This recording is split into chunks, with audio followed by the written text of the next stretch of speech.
Bismillahirrahmanirrahim. Assalamualaikum warahmatullahi wabarakatuh. Waalaikumsalam warahmatullahi wabarakatuh. Alhamdulillah allazi khalaqal insana fi ahsani taqwim wa hadahum ila siratim mustaqim liyakulu min ahlil jannatin na'im.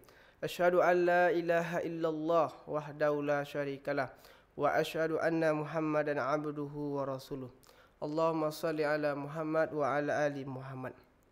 Kembali kita bersyukur kepada Allah Subhanahu wa taala. Kita bisa hadir dalam kegiatan podcast mengenal ulama Kampar yang ditaja oleh Majelis Ulama Indonesia Kabupaten Kampar. Dan salawat dan salam kita serahkan kepada Nabi kita Nabi Muhammad sallallahu alaihi wasallam dan mengucapkan Allahumma shalli ala Muhammad wa ala ali Muhammad. Baiklah para penonton, para pendengar radio dimanapun berada, hari ini kita kembali lagi dalam kegiatan podcast MUI Kabupaten Kampar, iaitu dalam tema mengenal ulama Kampar, yang hari ini kita bersama dengan Ketua Komisi Pengkajian Majelis Ulama Indonesia Kabupaten Kampar, yakni Abuya Muhammad Yasir MA. Sebelum itu kita sapa dulu Abuya. Assalamualaikum Buya. Waalaikumsalam warahmatullahi wabarakatuh. Apa kabar hari ini Buya? Alhamdulillah wasyukurillah. Luar biasa. Ini Ketua Komisi Pengkajian yang begitu semangat, yang kita sama-sama sudah mengetahui sudah ada launching kemarin buku biografi para ulama dan tokoh penggerak Kabupaten Kampar. Maka kita akan coba menggali lagi karena Abuya merupakan tim dari penyusun buku bersama anggota komisi pengkajian, maka perlu kita ingin mendengarkan bagaimana historis penulisan hingga terkumpulnya data-data hingga menjadi sebuah buku yang alhamdulillah sudah dilaunchingkan, yang itu dihadiri oleh para ahli waris tokoh dan juga didatangi oleh akademisi dan juga oleh Profesor Munzir, bahkan juga dihadiri oleh PJ Bupati Kampar, yaitu Bapak Dr. Kamsul MM. Baik, kepada Buya ingin kami minta Abuya untuk mencoba menceritakan kepada kami dan para pemirsa apa latar belakang dari penyusunan buku ini, Buya. Kepada Buya kita persilakan. Assalamualaikum warahmatullahi wabarakatuh. Waalaikumsalam warahmatullahi wabarakatuh. Yang kami hormati para musyahadah dimanapun berada dapat melihat streaming kami ataupun radio Markas Islami Kabupaten Kampar. Dapat kami sampaikan di sini bahwa gagasan ini sebetulnya sudah lama ingin kita garap, mulai dari ketika kita menggarap bagaimana kita kemarin di 2 tahun yang silam kita mencoba untuk, karena Kampar ini kita lihat tali berpelintigoh istilah Kamparnya, dan 3 tungku sejorongan. Dan di situ kita sudah membicarakan bagaimana Kampar itu dahulu mulai dari ulamanya, masyarakatnya, umarahnya, pemerintahnya, sehingga tali Bapilintigo ini memang terjalin begitu kuat dan kokoh.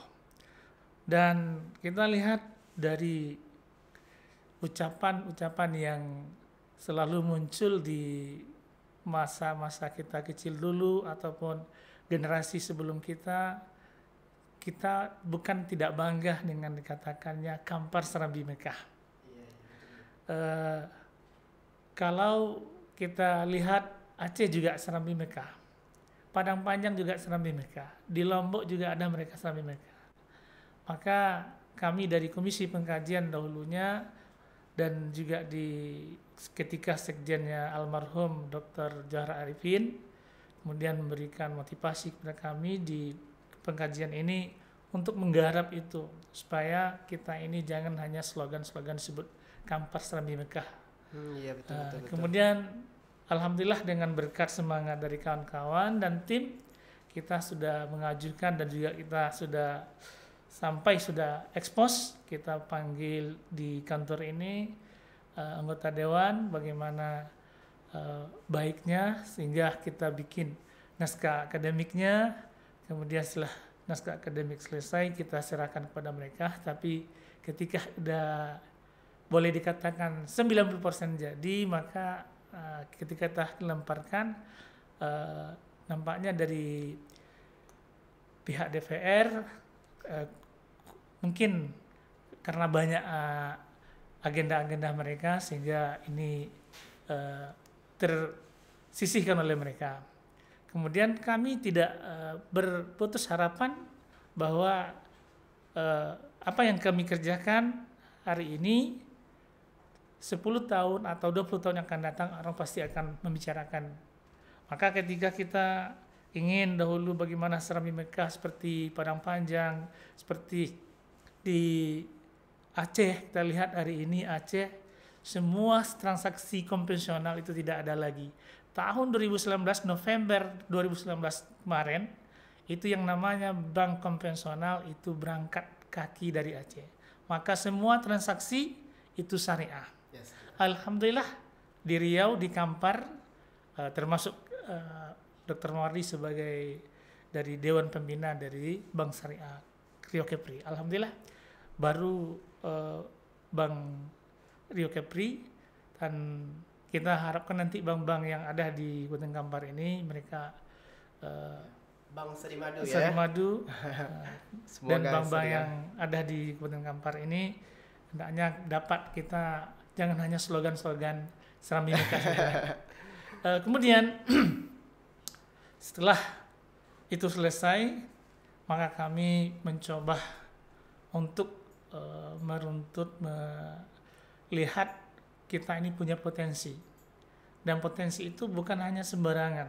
Iya, betul. Sehingga kelemahan kita, pendahulu kita ini dalam budaya tulis menulis sangat lemah sekali. Kenapa? Karena mayoritas pendahulu-pendahulu kita dan ulama-ulama kita tuh banyaknya mereka tuh hanya dakwah, tetapi ada mereka yang menulis. Dan disinilah kita hampir lebih kurang 2 tahun ya, kita melakukan kajian dan melakukan diskusi-diskusi. Kita datang ke ahli waris dan kita minta, bahkan yang berkesan sekali bagi saya ketika saya mengambil tokoh yang di 13 Kampar, daerah Kampar Hulu sana, itu Syekh Zaidi, guru dari Syekh Abdul Ghani. Dan luar biasa, sampai-sampai saya menelusuri Sungai Kampar ini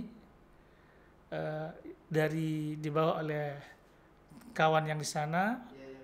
Kemudian kami rafting istilahnya ya, dan luar biasa. Dan kita menafaktilas itu bagaimana dahulu Syekh Abdul Ghani, bagaimana Syekh Zaidi. Coba kita bayangkan dari hulu sana ke Teratak Buluh itu, kalau ke sini itu mungkin menurun, tapi kalau ke atas coba kita bayangkan mendayung ya. Dan itu belum ada mesin, seperti hari ini. Dan bagaimana mereka motivasinya, semangat belajarnya luar biasa. Syekh Abdul Ghani itu pertama hanya mengantarkan Syekh Zaidi, tapi setelah Syekh Zaidi dah lihat dia nih bagus nampaknya, bisa dibentuk, maka dia membawa Syekh Abdul Ghani belajar ke Mekah. Kan luar biasa. Luar biasa tuh ya. Dan coba kita bayangkan dulu tidak ada transportasi seperti hari ini ya. Kalau hari ini mungkin 2 jam kita ke sana. Tapi kalau dahulu mereka dari Teratak Buluh ke atas itu 2 hari 2 malam tuh, kadang lebih katanya. Kalau kita tanya kemarin dari orang tua-tua yang di sana, yang masih ada. Dan luar biasanya ketika saya melihat yang namanya peninggalan, karena ulama ini kan ada yang mereka ini yang meninggalkan manuskrip, dan ini luar biasa. Maka ketika kemarin launching buku itu memang tergagas dalam benak kita, hendaknya Kampar ini punya museum peninggalan dari ulama kita atau pendahulu atau tokoh-tokoh penggerak kita. Kita dalam mengangkat biografi ulama Kampar ini bukan hanya ulama tetapi juga penggerak. Karena kita tahu bahwa ulama dan penggerak ini tak bisa dipisahkan. Ketika kita berbicara tentang bagaimana sosok Muhammad Marzuki Ya. dan hari ini dia kita ulama ya kan, menunggu-nunggu tapi penggerak ya kan. bagaimana dia memotivasi.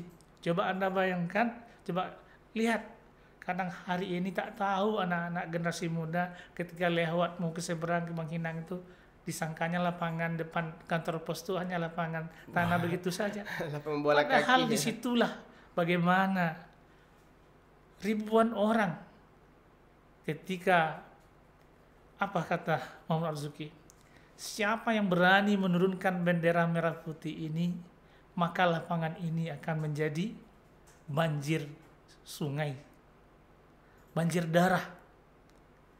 Dan disitulah dia memberikan motivasi kepada generasi muda ketika itu, di masa itu, dan luar biasa. Maka bendera yang pertama ditancapkan di Bangkinang di Kampar di lapangan Merdeka itu. Maka itulah disebut dia sebagai lapangan Merdeka.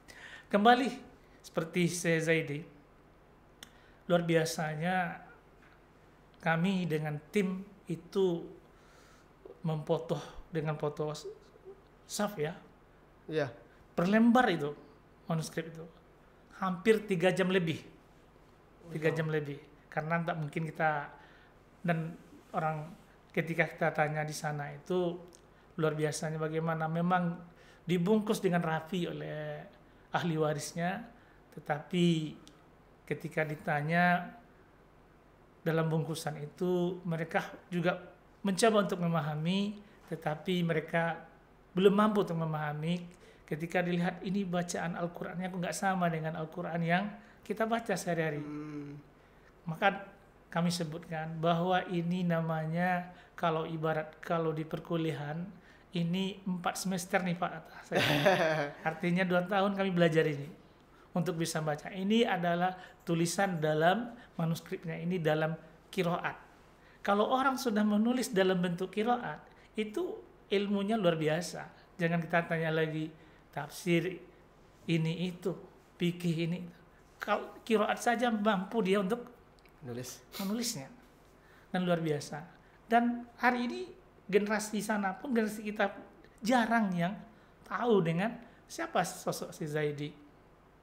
Maka kami baru mampu untuk menuliskan tokoh-tokoh ulama ini 57 tokoh. Sebetulnya masih banyak. Kampar ini dulunya itu Rohul masuk Kampar. Pelelawan itu masuk Kampar. Kita tahu Rohul bagaimana dengan Syekh Rokan di Jumbatu sana. Dan bukan hanya sampai di sini. Dan ketika kita lihat bagaimana sosok dari Syekh Mudawali. Syekh Mudawali ini kan murid dari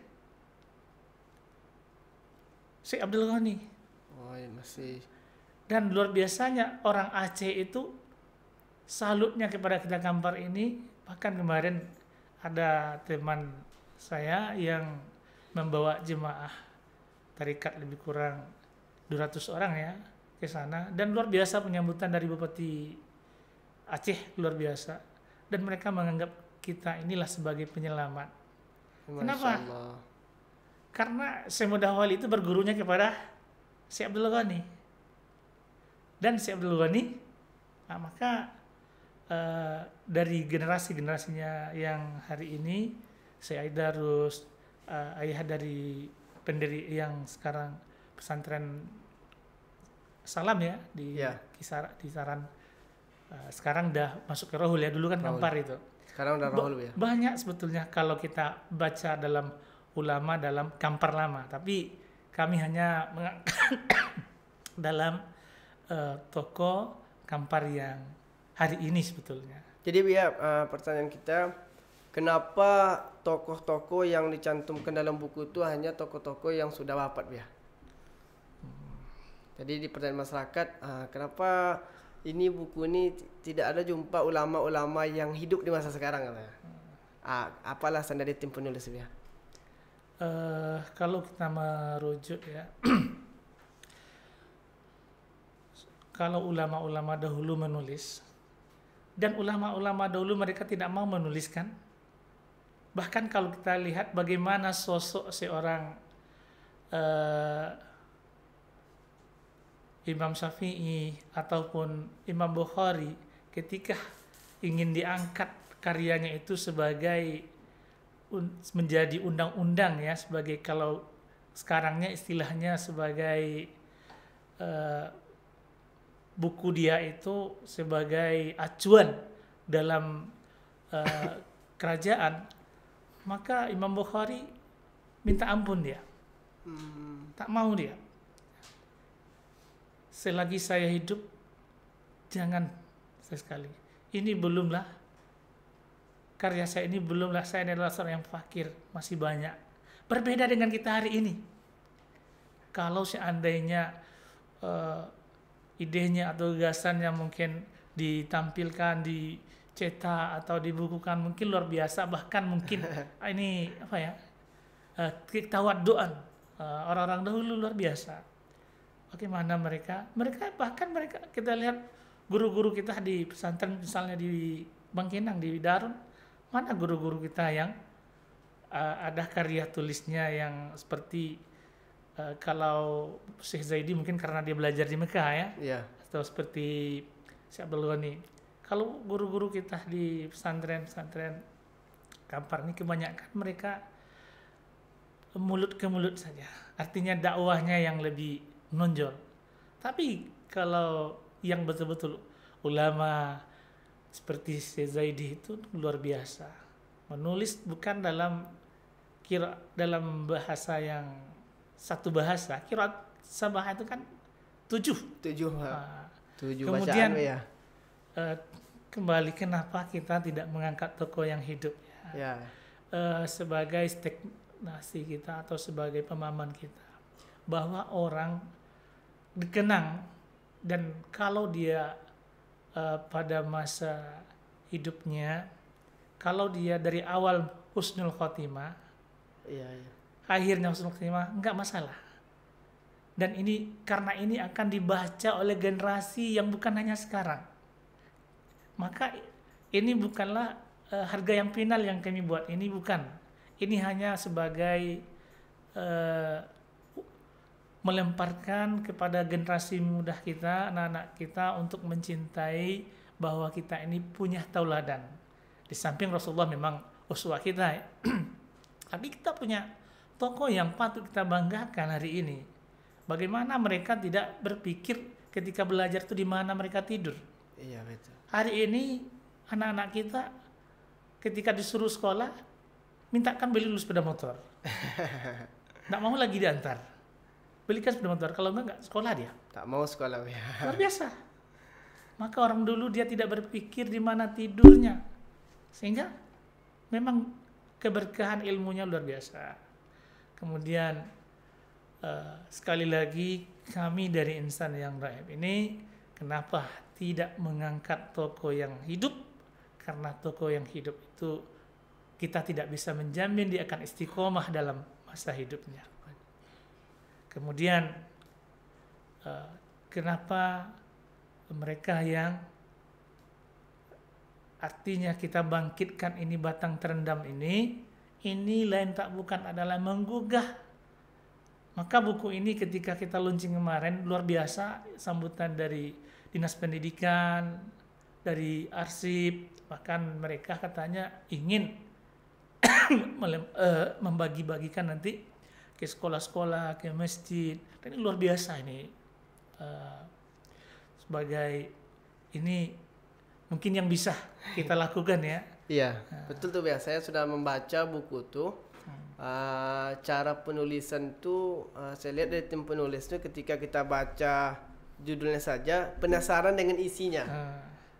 Ada kemarin saya baca seperti yang dari Kuo, ulama ini dikatakan ayah diusir, ayahnya orang Kuo kan, atau kita juga melihat beberapa seperti dari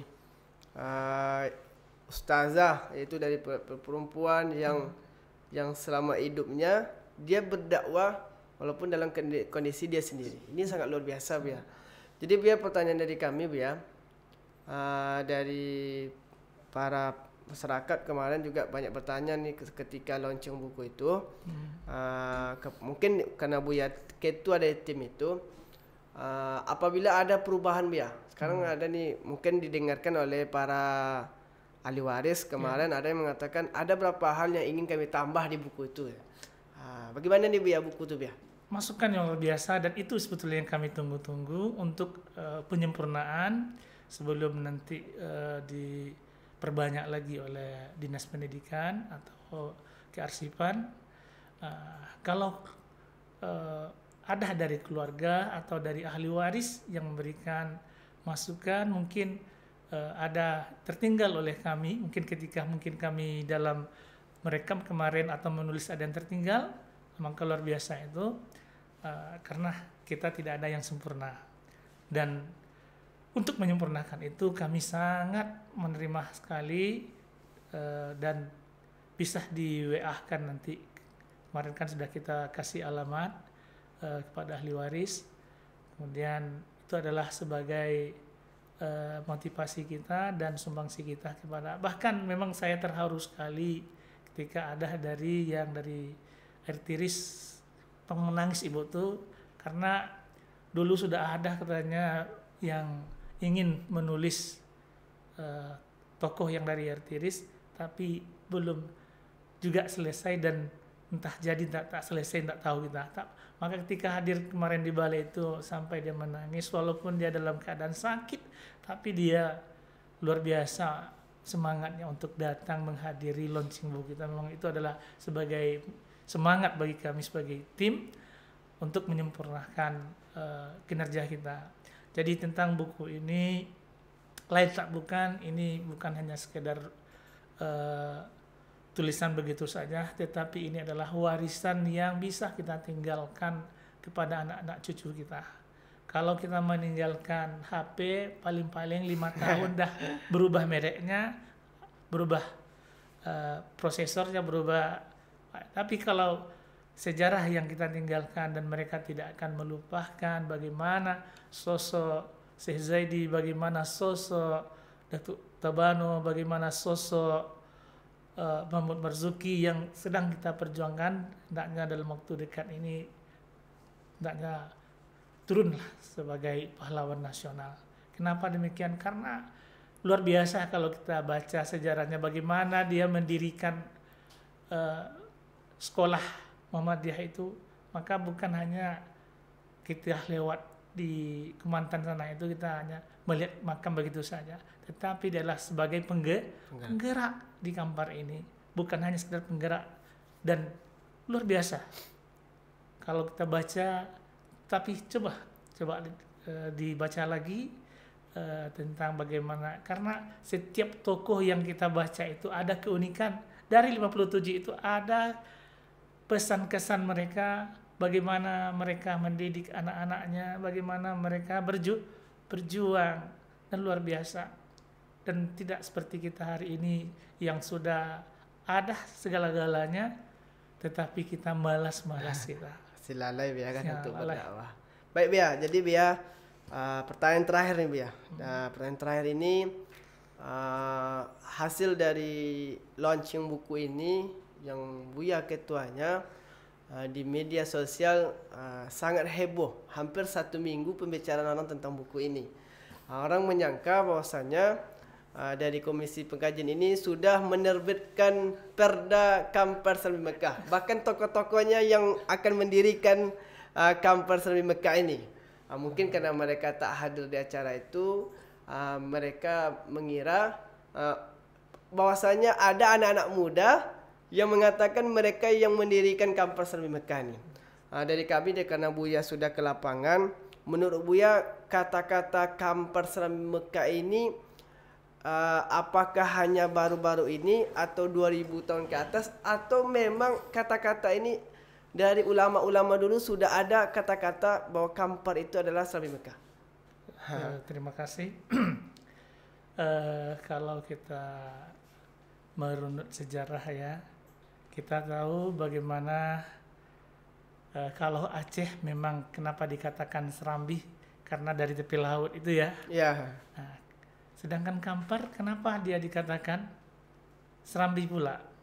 Maka dari Provinsi Riau, ketika kita masuk ke Kabupaten Kampar itu kan kita masuki mulai dari Batu Besar sana ya, dari perbatasan, dan itulah Kampar. Maka Bangkinang ini khususnya, ini kenapa dikatakan Serambi?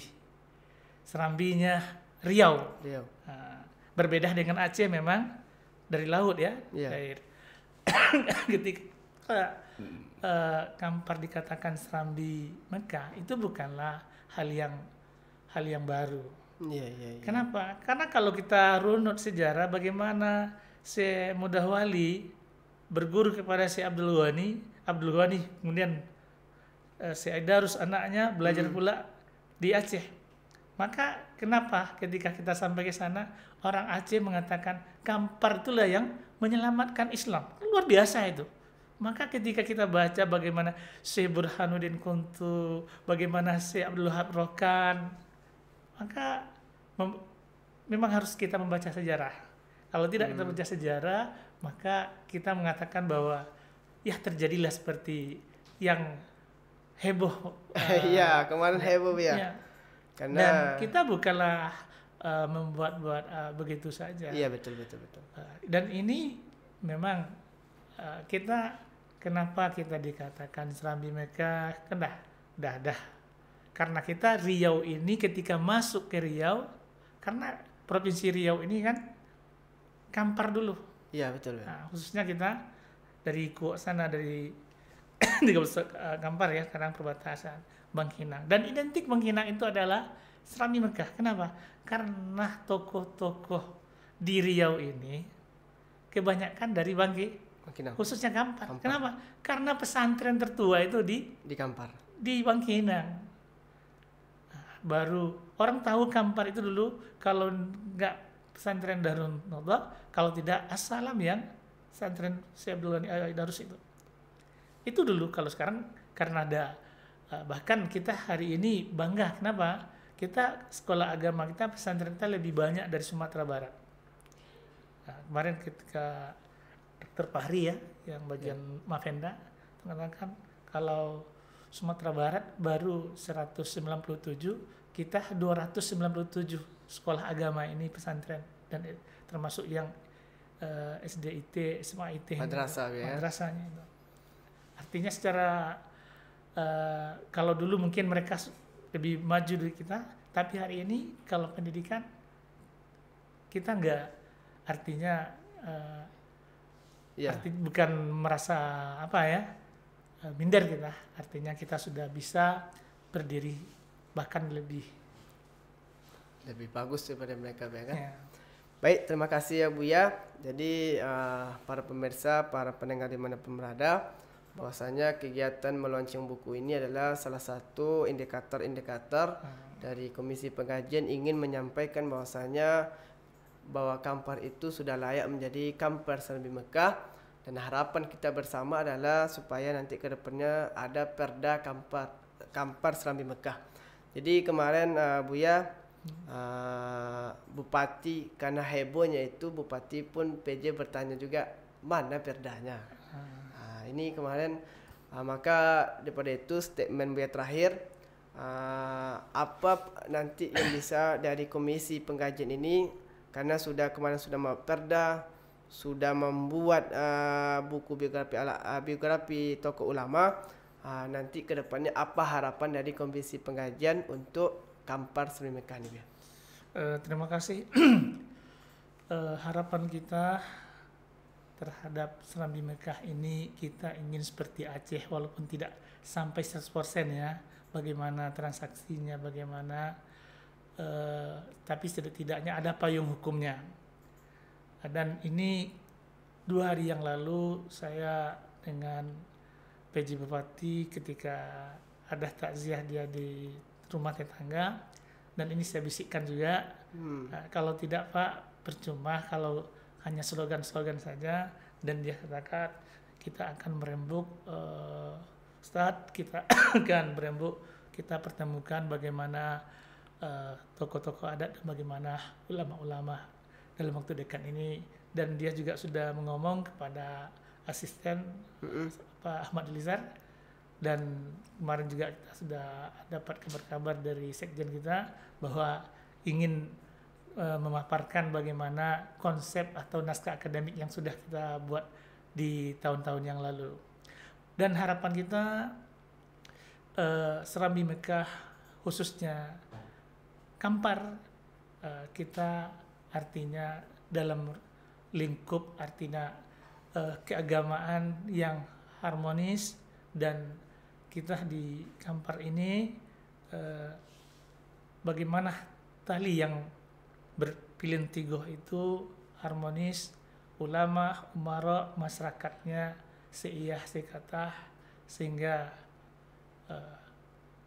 apa yang digagas oleh pemerintah ketika sampai ke bawah ini terrealisasi dan sejalan, sehingga tidak berjalan satu-satu. Maka inilah yang disebut dengan Serambi Mekah, itu masyarakatnya masyarakat yang agamis, pemerintahnya eksekutifnya, yudikatifnya orang-orang yang agamis. Maka Kampar ini aman, damai, sejahtera. Itu harapan kita kepada anak-anak cucu kita di masa yang akan datang.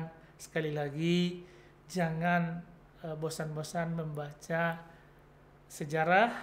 Kenapa? Karena kalau Soekarno mengatakan jasmiranya, jangan lupa sejarah, tetapi kita meninggalkan bukannya sejarah, bukannya cerita, tetapi ini adalah motivasi bagaimana pendahulu-pendahulu kita memerdekakan bangsa kita ini, negeri kita ini, bagaimana mereka belajar, bagaimana mereka mengembangkan dakwah mereka.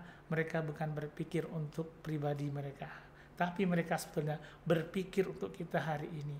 Kita hanya membaca sejarah mereka, mengumpulkan sejarah mereka, menulis sejarah mereka pun kita masih banyak yang tidak tahu dan ambil pusing, artinya santai-santai saja. Maka kita janganlah seperti itu, karena tidak menghargai jasa-jasa dari pendahulu kita, kualat kita namanya. Kualat ya. Baik, terima kasih ya Buya. Para pendengar dimanapun berada, bahwasanya itulah tadi historis penulisan dari buku biografi para ulama dan tokoh penggerak. Jadi kepada pemirsa, pendengar dimanapun berada yang ingin mencari datanya, atau mana mungkin ingin menjadikan sampel penulisan, bisa datang ke Majelis Ulama Indonesia Kabupaten Kampar, atau nanti bisa juga komunikasi langsung dengan Abuya kita, Buya Muhammad Yasir MA. Dari kami, sekian kegiatan podcast Majelis Ulama Indonesia Kabupaten Kampar hari ini untuk mengenal ulama-ulama yang ada di Kabupaten Kampar. Saya sebagai host Onga Kandar, mohon maaf jika ada kesalahan penyampaian di kegiatan ini. Kami akhiri. Assalamualaikum warahmatullahi wabarakatuh.